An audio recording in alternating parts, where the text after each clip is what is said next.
To have a good harvest, one must plant good seeds and must also use the right kind of fertilizer. The carrots have grown large and firm. How good they will taste. Well, welcome back to the Backyard Gardens podcast, ladies and gentlemen. It is another fantastic non-Thursday day. That's right. This is our fall planting series special. Breaking news, season extension, if you were following along from the last podcast, season extension is anything before your frost date or after your frost date, okay? The garden season in general is between frost dates. There you go. We came up with a decision, so now we're standardized amongst the Backyard Gardens podcast. That Bell seemed like not completely convinced. Like maybe a co-host agreed, and then maybe this. No, you were actually pretty passionate about it, so no, I'm fully on board. Fully on board. There was no convincing on my end. And as usual, you can become a subscriber, Apple, Patreon, the planter app below, planting your gardens. This is what it's all about, man. Get that discount, get that link below, buy yourself some seeds from our seed shop and a limited edition jar of yours truly's honey. So there are some jars of honey on there for you. Set them aside just for the listeners and viewers of the Backyard Gardens podcast, Sandy Bottom Homestead, and even Be Better Gardens. I mean, and absolutely including. Absolutely including. Excuse me. Okay, so it wouldn't be a fall garden series if we didn't answer Danielle's question here, which we thought was very appropriate. So first of all, I'm going to pause. Hey, Danielle. There you go, Danielle. So what I have in my notes here, which Leonard has so nicely put into the comments for me, is Danielle says, I've never done a fall garden. What are the best plants for such a thing? I like that you called it a thing. I like that. It is a thing. So what we're going to do is we're going to kind of break this down a little bit for you. So you'll get them, but what we're going to do is we're going to tell you what makes a good fall crop, like what classification it needs, what growth rate it needs, all that stuff. Plants to plant first, then last, and then plants that need protection below a certain temperature. And I think that'll kind of break it down for everybody so you can get going and maybe check yourself if you're already planting. And I thought you were going to say check yourself before you wreck yourself. Well, you can check yourself before you wreck yourself too. I used to get that all the time. Then I got slapped in the face. Oh, yeah. Yeah. Sounds like you wrecked yourself. I definitely wrecked myself. So, well, I think that going back, picking up a little bit on a conversation from the previous episode, hope you enjoyed. Like, I don't think it's as obvious as we want to believe it is. It's like, well, what should I be growing in fall? What makes for a good fall garden, right? I don't think it's as obvious. I think you have to be in the thick of this to know, like, okay, yeah. In part, this is a do-over or a repeat from spring, but not exactly. Yeah, that is true for some people, but see, it's not the same for all people. So this is going to be, there's going to be a little subjectivity in here, and it's up to you as a listener to decide. So just to get this out of the way, I'm in coastal North Carolina, so you can apply that for anything that I say. And Batavia, the botanical here, she is in Chicago, Illinois. And in both instances, we're talking about cool weather crops. Yes. So I'm not talking about, for your fall garden if you're in California and you're able to actually plant out a new round of peppers. That rock on, that's your fall garden, but that's not where we're focused today. But still listen if you're in California.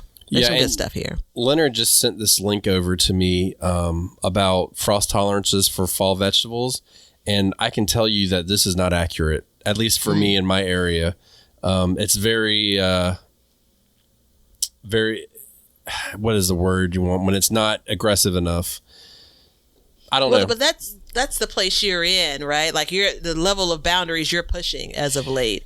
Yeah. Well, and I think that's part of the fall garden, though, is to push the boundaries a little bit. And, we didn't say in the last episode, but I think maybe that's why I like it, too, is because you're pushing the boundaries a little bit. You're seeing what you can get away with. Mm-hmm. But, when we talk about the fall garden, you want to think what makes a plant a viable candidate to get planted inside of a fall garden.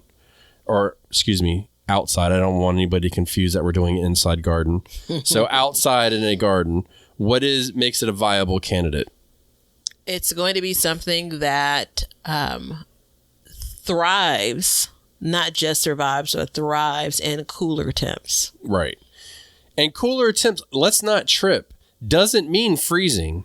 It's, a lot of times it's below 50 degrees, Yeah. Tomatoes will hold on. But that's just exactly what they're doing. They got their little fingernails dug in, holding on for dear life, And you're not producing, if you plant a tomato plant out as a new plant, it's not going to produce and yield fruit, no. Right? It's holding on from its summer planting or early or late spring planting. Exactly. I think that everyone gets the idea that for us, fall doesn't mean freezing necessarily, right? But it's a real easy jump in your mind. Like fall, the weather gets cold. We're putting on sweaters. We're putting on, coats. Oh, this is boot season. Like all of those thoughts come up and it just feels like it's too cold to grow food. Yeah. And it's like, but wait, these vegetables are like, we literally live for this. Yeah. It's like, oh, I got to get my pumpkin spice lattes and all that stuff. And, it's the part of fall that we really refer to is the part that everybody loves, not the part that everybody despises. You know what I mean? That's like really what we're talking about. But we do have to hone in a lot and probably obsess a little bit over the latter part because that's what everybody's concerned about. It's the cold. So you're exactly right. It's these plants are the ones that thrive in 50, 40, 30 degrees weather. They don't really grow well until it cools down. And then they also, as Batavia passionately put it before the show, they've got to produce within the time frame that you have. And this is where the subjectivity comes in. And this is why we opened up with where we are, because it's different for each person. My frost date comes, but it's not necessarily cold. There's a rebound in the temperatures in the daytime that helps me dramatically, where Batavia, it's a considerable drop. Those high temperatures aren't getting up too high when it gets later into the season. Yeah, so frost is, freezing is 32 degrees, right? Fahrenheit. I like frostes. I like that. I like frostes. That was better.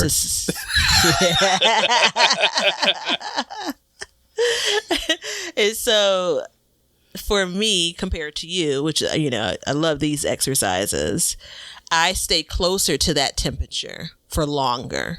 What in you the mean coming the low days and weeks and months? You mean the low temperatures? It could be closer at 33. It could be closer at 29. Like I'm hovering around those temps for a longer period of time, right? Than you are, right? Your bounce back could be getting back up to 70 after you hit that first. Absolutely. Frostices of the season, and you can be in 70-degree temps for another week or two, right? Absolutely. Your nights may get cool, but you still may get those highs. It is a very rare occasion, when it comes to some of us here in the Midwest, where we're dipping down to freezing, right? Let's get down to the freezing point. And then we have 2 weeks of what I consider warm weather, 70 degrees plus. That's just not the normal. And again, to the point of these plants don't want 70 degrees, to be quite frank.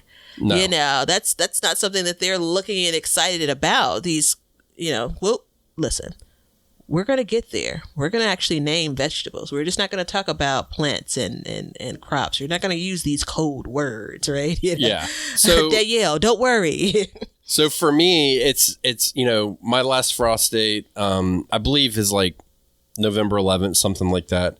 And it's funny too, because the more that I garden, the less I'm concerned about my last frost date, because I've already transitioned over, so it doesn't matter as much. But it's very common in my area to be 32, 28 degrees, something like that at night during that period, but then get up to 70, 75 degrees in the daytime for up into January.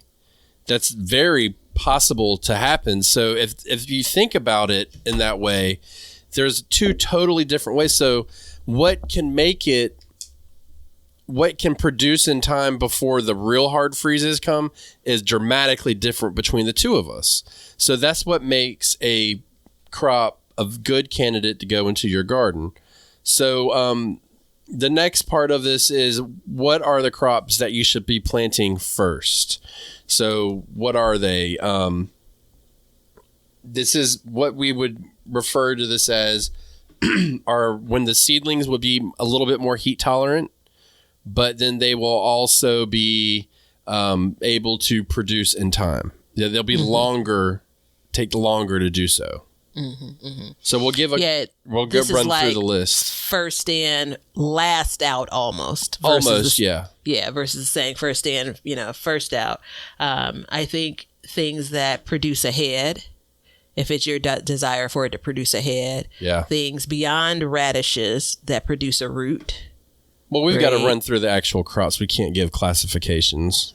Oh, okay. All right. So cabbage, broccoli, cauliflower, which I consider cauliflower and broccoli about the same thing. Yeah. Carrots. Beets. Beets. What's my favorite? Rutabaga. Parsnips are your favorite. Parsnips. Yeah, turnips. Parsnips are a real stretch because they are a really, really long crop. They're 100 plus days. So that one may be tricky for you, but I'm rooting for you.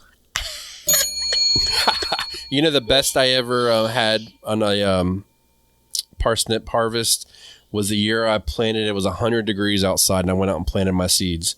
And they took forever, but they came up, and I watered the out of them. You know what I mean? I bleeped it. But yeah, you got all types of cabbages. So Chinese cabbage. What else? Kale is another good one to put in early. So we're moving beyond the idea of it producing a root. Those things, before we get to the kale, those things, generally speaking, you want them to be at some level of maturity before you're harvesting. Yes. You're not harvesting the broccoli for the leaves. Yep, they're edible. You're harvesting them for the crown, and of course those side shoots. I'm a fan, right? Are you really? Yeah, I've been converted. Yeah.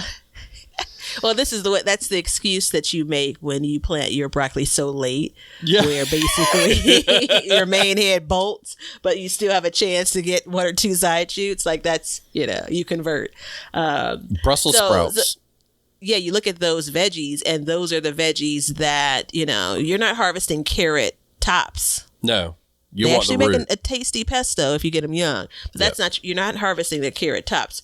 And I make that distinction because these plants that produce a root or produce a head, the end, right, the satisfaction comes from getting to that maturity. Whereas this next round of things, you can harvest, basically any time. Yeah. It's edible and enjoyable at any time.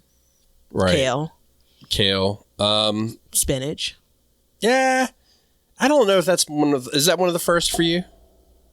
For me, it's definitely not the last. Yeah. So my window for spinach it's pretty tight. Okay. So yeah. I have to get right on the other side of the heat. But then, unless I really want to get baby leaves, I need to get them in right around September, right at the beginning of September, maybe even the last week of August. Yeah. Swiss chard is another one that's a good one. Peas are another good one. So I'm trying those this year. You've got to wait for them to vine up before they will produce. So you've got to get them in enough time. So, there's a lot that needs to go in first, earlier than the later. And the next episode will be about when, just so you know. So we'll do that. And the thing is, and the reason why it can be next, in case you think, hey, I may be running out of time or something, is because a lot of these can be directly sowed. That's another benefit of them. So, And then the next part of it is what comes last. So when I say last, though, that's not the day before your frost date. You know what I mean? You still got to give them some time. But these are things that you don't really need to develop a lot to start to enjoy. So everybody's favorite for quick growing, cool season crops is a radish. Yep. You know, and you can plant radishes all the way up until your frost too, for the most part. So remember that. Lettuce is another good one. Very good one, as a matter of fact.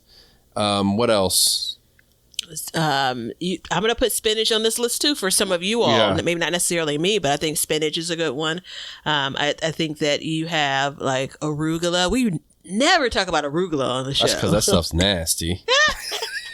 So, or rocket, like that's a really quick producer. I think that, you know, anything that you can see if you're in the store as in a salad mix. Yeah. In those bags or any of those leaves or in the shoebox as we affectionately refer to it, any of those plants can be one of those last in plants. I think the bok choys, right? We have bok choy, absolutely. Bok choy in our seed shop. You know, those are quick producing plants. You can harvest those at various sizes as well. Yeah, and you've got, you know, for me, turnips is actually one of the last ones too. Kohlrabi as well. Mm-hmm. And that, you know, again, it's the weather, so it's different. But I'm not as concerned. So there's two parts of the turnip too. Do you want the top or do you want the root? You know, also collards. I can't believe you didn't say collards yet. Well, yeah, good point. Yeah, that Onions. Actually probably would have been one of the first in. Go back to turnips for a minute. People are religious about them. They either only eat the turnip tops or they basically eat the turnip bottoms. And the tricky part about turnips is sometimes you have to sacrifice the tops. Like they may look rattled and tattered, you know, to get a good bottom. You know, you may have some pests that, you know, attack. They may not look the best. You may not want to eat them. But if you get the tops young enough before the root really develops, that's, you know, when they're the tastiest from a top perspective, turnip top perspective. But people are kind of really one camp or another. I love some turnip bottoms, you know, but I'm going to roast anything that's, you know, going to be coming from the ground. But that's the reason why it's not in that list of, you know, it's producing a root. Why wouldn't it have been earlier? That and how quickly they turn. Right. Oh, yeah, they go that's pretty clever. Fast. Yeah. Yeah. And then, obviously, you know, if you're doing short day onions, and you live somewhere that they can grow through the winter, onions is another one that needs to go in. And then just to kind of round it out, no, I take that back. And then cilantro is another good one. Cilantro is a cool season crop, which I never understood why it's so prevalent in Mexican food, but it grows in cool season. I just don't understand. I know that not all of Mexico is hot, but it's just confusing to me. And then finally, garlic. Garlic's like the last thing you put in. It's like your Hail Mary. You know what I mean? No, I'm going to toss one in your lane if I can't believe you didn't bring up. Oh. But I think you're going to, I'm going to give you some room. When I'm done, so go ahead. Brussels sprouts. I did say Brussels sprouts. Oh, did you? Okay. Yeah, in the first batch. They're the earliest ones. In the first group? Yeah, they're the first ones. Yeah, Brussels sprouts take a long time to grow. So, you know, all of these things combined. So, what you see here is we've kind of broken it down for you. So it's I don't know, I'm starting to get a whole lot of ideas for seed starting season. Mm-hmm. So I'm going to try and quell. I'm not going to stop what I'm going to say. So you basically, it's not like you need to go in and say, I need to start all my seeds right now. Oh my gosh. It doesn't work that way. So we need to have a plan in place and say, okay, these are the ones I start earlier, and then we'll get those out. And then some of these other ones. Now, like lettuce, you think, well, hey, I could just grow lettuce and then I could be eating it throughout the season if I put it in earlier. But it's super sensitive to bolting. So you've got to keep that in mind, too. So a lot of these, you know, that's why we put a lot of them at the end, is because they're sensitive to bolting. So are you going to have the same lettuce harvest in the fall that you are in the spring? No, in the spring, it's a thing of beauty. Yeah. In the fall, it's a little bit different, right? So it's just kind of, you know, temper your expectations about what you're going to get at the same time and how you're going to harvest it. But that's totally different, you know. Now, we need to talk about the elephant in the room, which are the plants that need protection below 25 degrees. I use that. We're having connection issues now, so hopefully I didn't lose Batavia. She's here. So 25 to 28 degrees, almost everything can make it through that. I'm trying to think right now. Everything that we've talked about, I think, can make it through 28 degrees. The only challenge I'm going to give you is lettuce. It depends. Lettuce is probably one of the vegetables that I think variety is so critical. And I don't have a list of like the hardiest of hardy lettuces, but some lettuce will get that, cold burn and be mush, and some won't, even at 28 degrees, Yeah, I had last year lettuce go to 24 degrees, and I did have some burn, but the middle of the plant was okay. Mm-hmm. But again, we have to remember my temperatures rebound, and that's a big thing for these plants is the rebounding of them.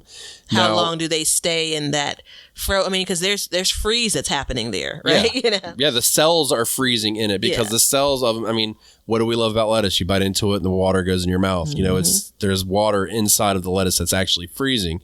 So below 25 degrees. So once you get below 28, you start getting into the danger zone for a lot of these plants, and it's important to know what we need to, let's add protection to. So typically speaking, the plants here, I've got this list that Leonard sent, so I'm just going to look at it. And I don't agree with everything that's on here. And that's okay. Yeah, it is okay. But once you start getting low, if you have broccoli that's heading, that needs to be protected.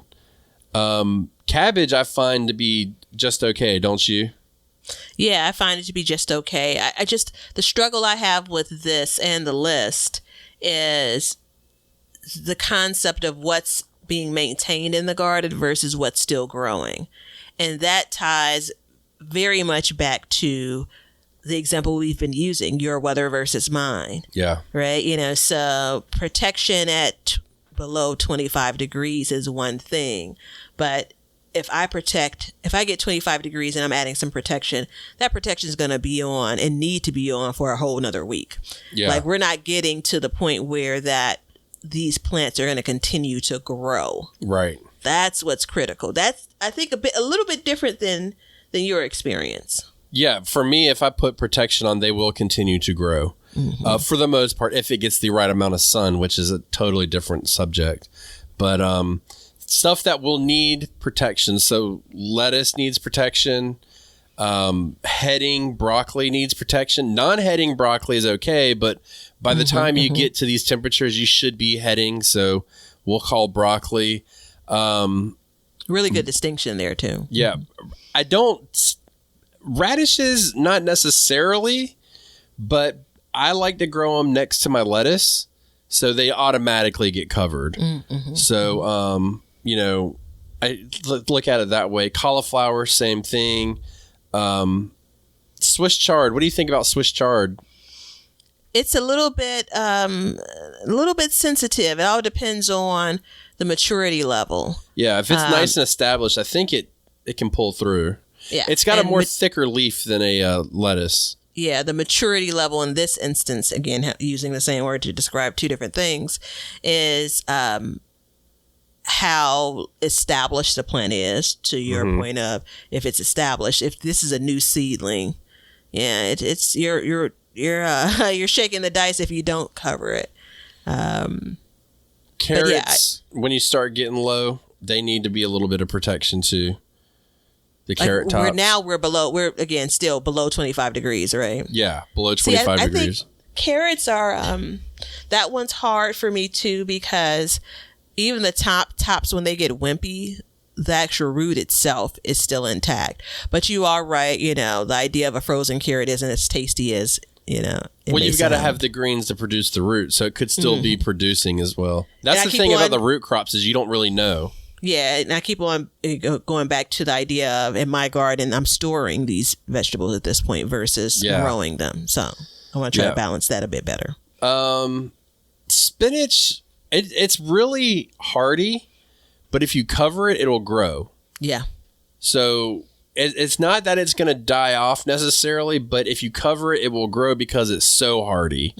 So think about that. So that'll kind of, and bok choy is another one too, since we mentioned it earlier. Bok choy is one that you really do want to cover when it starts to get cold like that. And again, I plant my lettuce, my radishes, and my bok choy in the same bed. So they all kind of get treated. And the bok choy is a little bit more hardy than the lettuce, so it continues to grow as well. So that's a benefit. And it's stuff that you don't need to cover at all. Well, not at all, but you can go even lower than that. So kale, number one. I think that's like the hero of the winter garden. Agreed. Collards do really well as well. Really good. Yeah, I definitely experienced temperatures in the teens without any cover at all, and very little, if any, damage once the plants got basically hovering back to freezing or above freezing. You obviously, well, not obviously, I won't say that. I'm not harvesting them at 22 degrees. Right. I'm waiting for those plants to get life in them again, if you will. Right. Brussels sprouts are really hardy. Cabbages are really hardy if they're mature. So, and if they're healthy, let's put it that way too. Good point. Yeah, very good point. Because remember, a lot of times when you harvest a cabbage, you're going to pull off the outside leaves anyways, and so it's naturally protecting the head of cabbage. So that makes it. And peas are really. This is one that was on that list that I don't agree with. Peas are really strong and hardy too, but the thing is are you going to cover a trellis of peas? Like, I mean, let's give it a break, you know what I mean? So and that really rounds it out. So at some point in your garden, if you get really cold, like if you get a lot of snow, you can put a cover over it, and some of these plants can in fact continue to grow. And I think, you know, honestly, you remember a couple of years ago there was that big kale craze that occurred.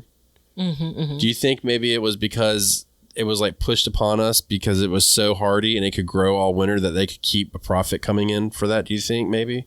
Interesting to think about, right? Quite possibly. I don't know that I've thought about it that way before, but yeah, me either until now. I mean, kale's not that good. I mean, you know what I mean? It's not that good. I was just chatting with some friends, and I said, you know, sometimes I lean into the thing, not because I love it, but because it grows so well for me. Yeah. And garlic, you don't need to cover that really. Nope. You should mulch your garlic when you plant it, you know, but nothing beyond that. It's a bulb. Now, if let's say you get some crazy weather and it gets warm and it starts to really grow and then it's going to get really cold, then you may want to, but overall speaking, like I've had garlic go below 0 degrees and produce. So, and then onions, since we planted those in the fall, they are really hardy as well. They can get pretty cold. But depending on the maturity of them, you're probably going to want to cover them around 26, 25, 4 degrees, something like that. Just depends on the rebound temperature during the day. And I think from the timing of this, I think it would have been an episode a couple of weeks ago. We had a question of the day around varieties for you know, kind of the hardiest. So things that are basically described as growing in the winter. And so that if you're looking for kind of, hey, how am I extending this? That's a good example. Winter boar was the kale that I couldn't remember the name of. WINTERBOR is the kale that's supposed to be super cold hardy, like the hardiest of the hardy kales. There you go. I've not had any experience directly growing it though. Probably tastes like shoe leather. Oh, quite possibly. Yeah. But there's a whole genre of people that believe kale in general tastes like shoe leather. I don't think it tastes like shoe leather, but I don't care for it as much. I just cook the crap out of it. So, but that's basically, you know, what you can plant in a fall garden, what can take cold. And it's a quick run dirty list of plantings that you can do. Just be careful as you get later in the season and keep an eye on it. But also, like we said before, know your expectations and know what you're going to get out of it. And be prepared to cover. Yeah, sometimes you have to let something go to determine if you really needed it to take the step in the first place. I will play around with leaving something uncovered to see if it makes it. right? Because then I know at this temperature, now I know, oh, hey, it made it. I don't need to go that extra step and provide cover next year when I'm in the same scenario. But that's the kind of gardener I become later in the season. Yeah. So there you go, everybody. Remember, you can become a patron, a subscriber, and help support the show. You can also buy some seeds from us and get the Planter app.